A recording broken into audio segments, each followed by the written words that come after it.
Well, hello there, and welcome to my kitchen table. Kitchen table, a place in most homes where people can sit with family and friends and talk for hours, putting the world to rights, as my dad would say. Or as I like to say, having a bevy with the girls and just chatting shit. Let's see where we're off to. We're off to Darlington, which is a market and industrial town in County Durham, up in the north of England.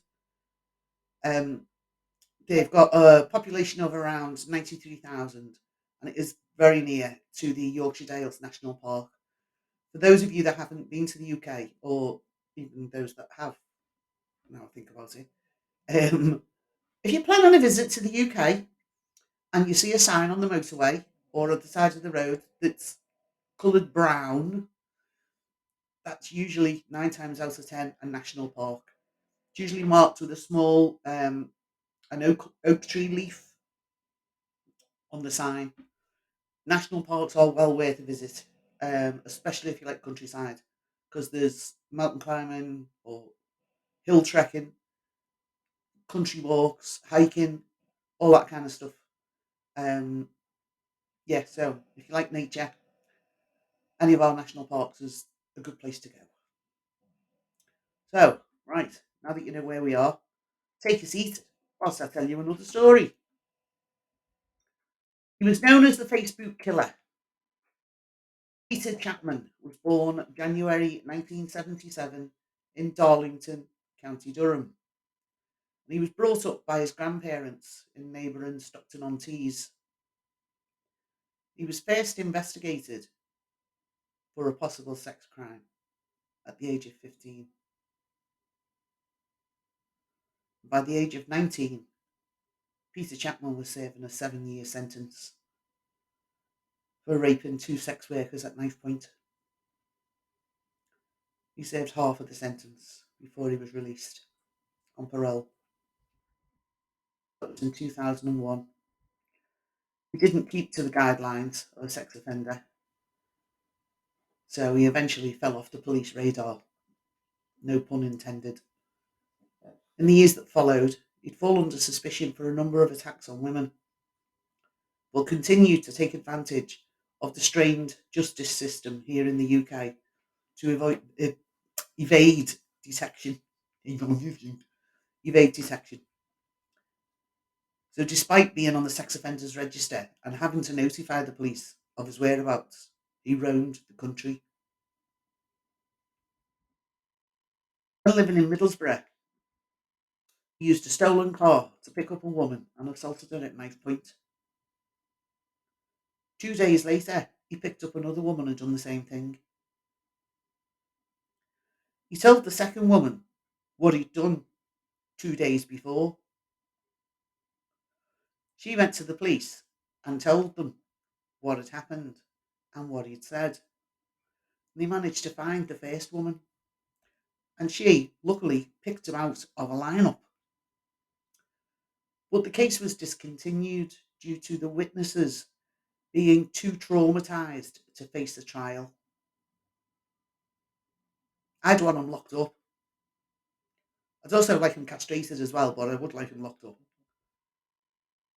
In 2002, he relocated to Liverpool in the northwest of England.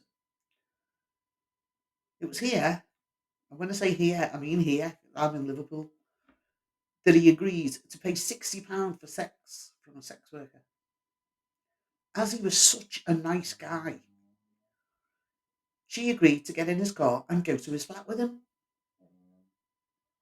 She was held there for 14 hours, and he assaulted her horrifically.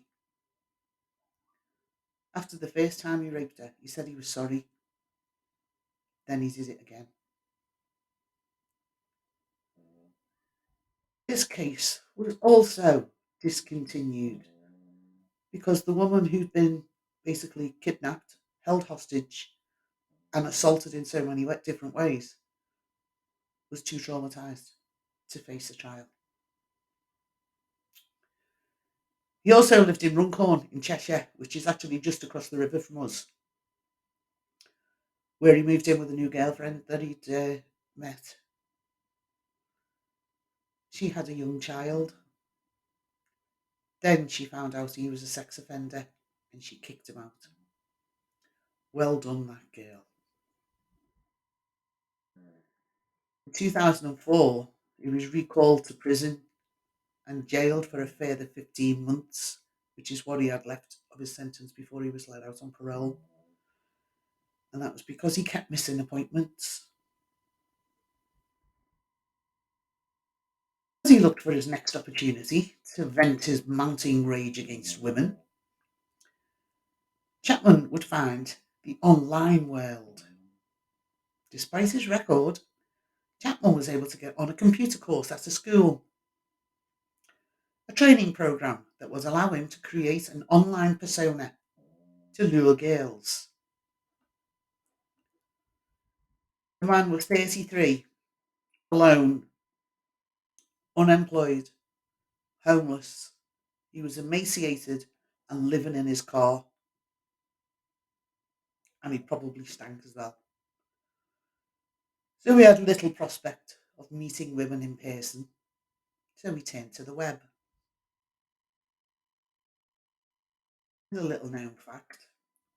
There's 44 million people who touch into Facebook every day in the UK alone. And with that, there comes a dark side. As for Chapman, it was an ingenious way to feed his need to hurt women, and he would strike with devastating consequences. In 2009, Chapman used the internet to make contact with, you ready for this? 2,981 females between the ages of 13 and 31. His email account showed 100 young girls had accepted him as a friend on Facebook the day he contacted young Ashley. Online, Chapman called himself Peter Cartwright. Wasn't he a character in the High Chaparral? Or DJ Pete? And used pictures of young men to present himself as an attractive 16-year-old to get young girls to send him pictures. He was a pervert as well. He had a failed attempt with a 15-year-old girl to meet him in the B&Q car park in Hartlepool. She failed to turn up. He tried again with another 15-year-old who ran like the Flash when she saw him in the flesh. I don't blame her, to be honest. Chapman changed his tactics. When he arranged to meet Ashley Hall of Warwick Square in Darlington on October 25th, 2009, she was just 17 years old. Ashley was her mum's best friend. She helped her care for her younger siblings. Her room was pink and full of photos of all her family and friends all over the walls. She loved her family. She loved her friends. She was a popular girl. And she was enjoying her college course. So, not wanting Ashley to flee when she saw him, he sent her a message saying that his dad would pick her up, also apologising for his father's dishevelled appearance. Bear in mind, he's talking about himself. He also used this as an excuse to say that his dad didn't really want to go in and meet Ashley's mum, if that was okay. He used two mobile phones to continue his deception and picked Ashley up in his Ford Mondeo, posing as the dad.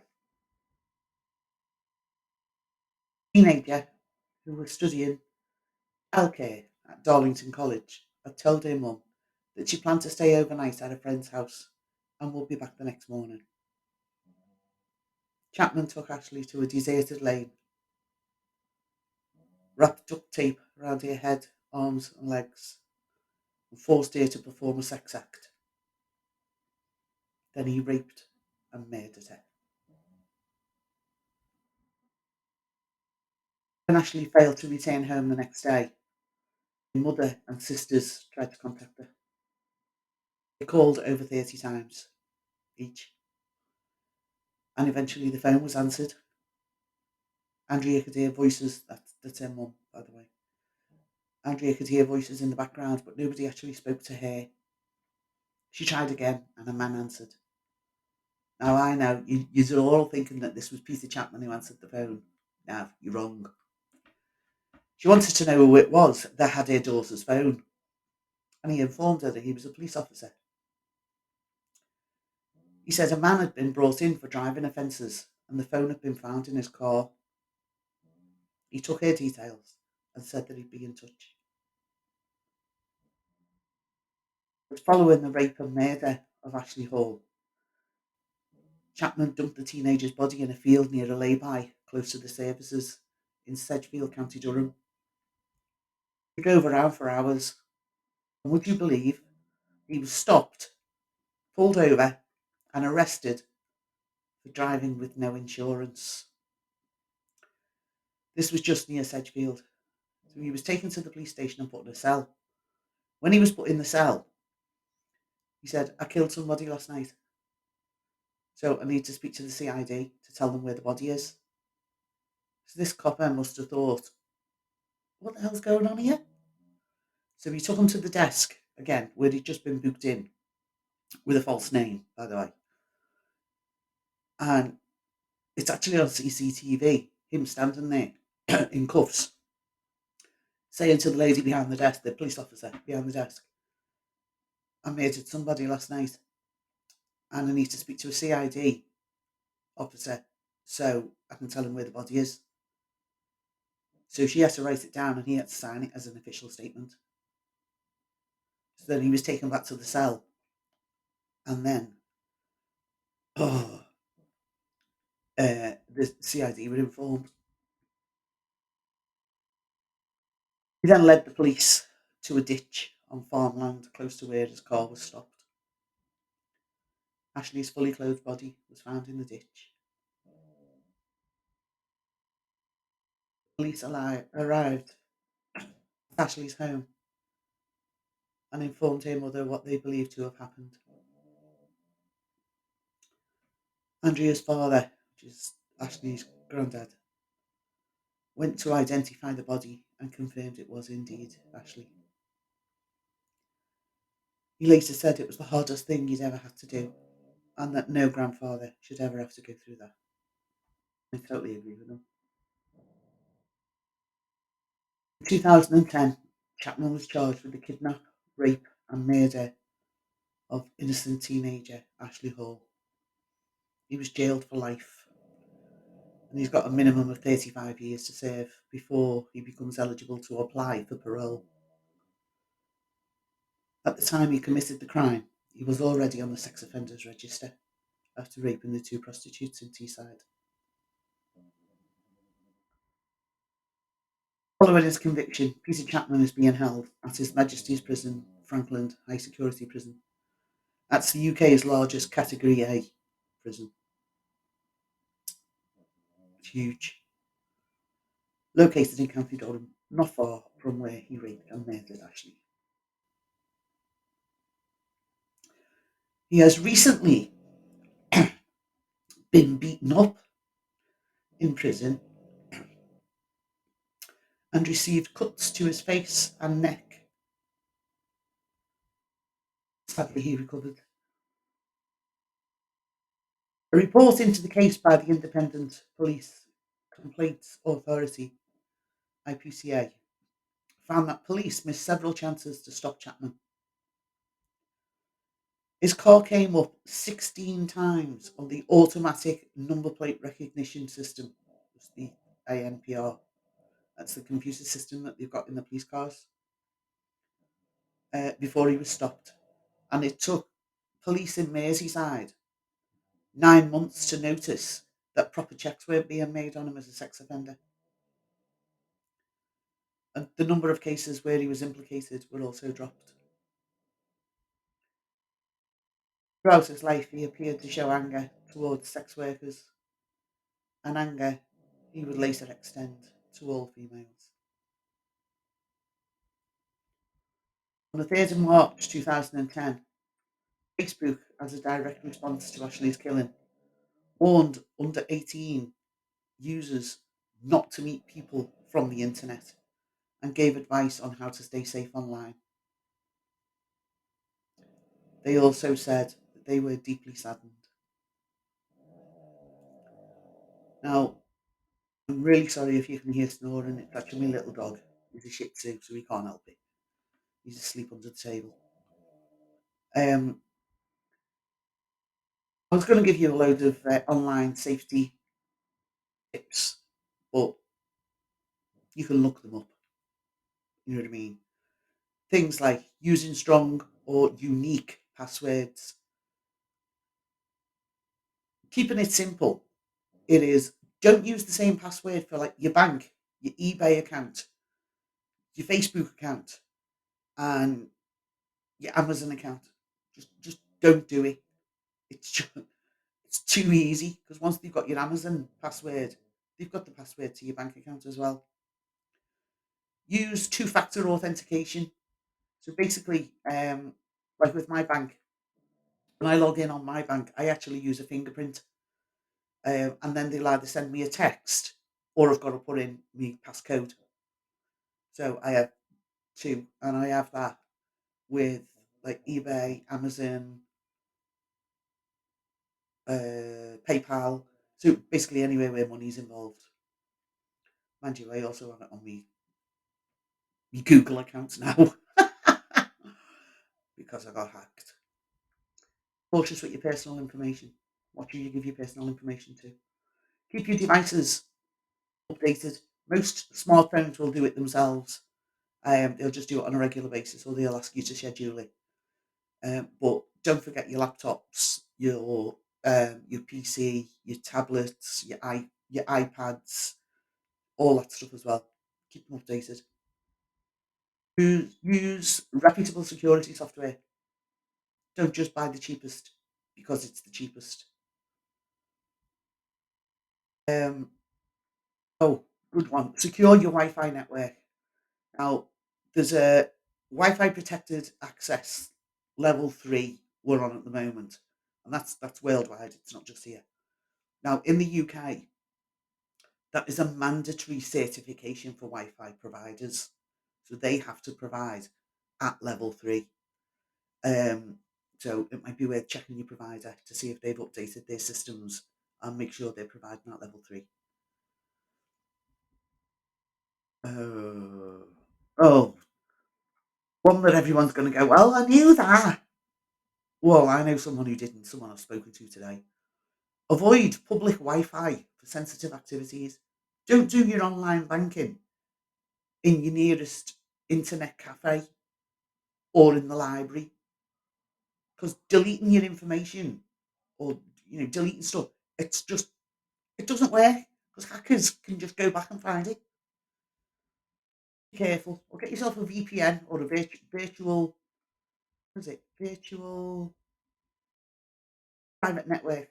I knew that. Don't know why. Oh, anyway, a VPN, virtual private network. You can log into that. And you can tell them that you're in the south of France, even if you're in California. Okay, so try that one. Um, Educate your family and friends. I can't stress enough how important it is to check your children's systems, their phones, their laptop, their tablet, etc., whatever they're using. Who are they gaming with? Do you know the group that they're gaming with? Is it just the kids from school, or is there someone else um, kind of like running the group? What chat rooms are they in? Are they in over 18 chat rooms? Because there's a lot of very, very naughty men and women out there that go into those chat rooms and they spot the kids and they go for them. Over in the States, you should have seen that program, Catching a Predator. Yeah, it's good. I watch it here as well. Um, just be careful. Parents, please, just the software that you can actually download. Um, so, I mean, to check your children's devices and to stop them from going onto over 18 chat rooms and things like that. So, and back up your data regularly, to the cloud or Google Drive or whatever, anything like that, just in case your stuff gets wiped. You might get hacked, your system gets cleared, then you've still got it all. And that's me off my soapbox. So, thank you very much for allowing me to tell you this story. If you found it interesting, please hit the like button and subscribe. It's free to do. I'm sorry, I say the same thing on every video. Gets a bit boring, I know, but gotta say it because there may be new people out there. This is what you're all waiting for, isn't it? My little smile thing. So remember this: life is like a mirror. If you smile at it, it will smile right back. I've been Sue, TTFN.